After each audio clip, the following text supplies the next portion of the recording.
Arjun, a young boxer with muscles coiled like pythons, stood poised at the edge of the ring, his usual pre-fight confidence replaced by a gnawing unease. The national championship, the culmination of years of grueling training, loomed, but instead of excitement, a cold dread gripped him. What if he lost?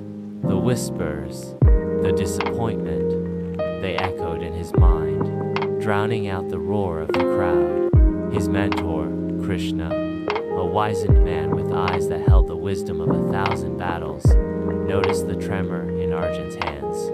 He gently placed a hand on Arjun's shoulder. "Come," Krishna said, his voice a calming balm. He led Arjun out of the charged atmosphere of the arena into the quiet serenity of a nearby park. The city lights twinkled like fallen stars. "Tell me, Arjun, what troubles you?" Arjun poured out his fears, the weight of expectation crushing him. Krishna listened patiently, his gaze steady and unwavering. Then he began to speak, his voice low and resonant, weaving a tale of a legendary warrior. This warrior, Krishna began, fought countless battles, not for glory or riches, but for the sake of duty. He understood that the outcome was not in his control, but his actions were. He fought with unwavering focus, each strike born of discipline, each parry a testament to his training.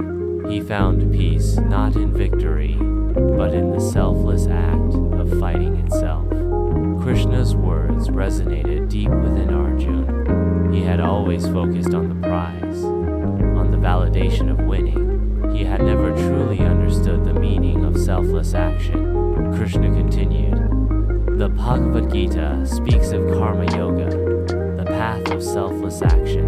Your duty, Arjun, is to fight with all your might, to give your best. The result is not yours to control. Detach yourself from the outcome. Let go of the fear of failure." The weight on Arjun's chest seemed to lift. He understood. His focus shifted. It wasn't about winning or losing. It was about the fight itself, about embodying the spirit of the warrior Krishna had described. He returned to the ring, his steps lighter, his heart calmer. The fear was still there, but it no longer paralyzed him. It was a challenge to overcome, not a reason to surrender. The final match was a brutal test of skill and endurance. Arjun fought with a ferocity born of purpose, not desperation. He was knocked down in the final round, the crowd gasping, but he remembered Krishna's words.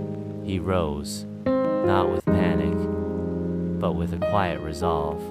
He fought on, his movements precise, his spirit unbroken. He won. The roar of the crowd was deafening, but it didn't overwhelm him. He had won, yes, but more importantly, he had conquered his inner demons. He had won over self-doubt, over the fear of failure. He realized then that true victory lay not in the championship belt, but in the unwavering spirit he had discovered within himself, the warrior he had always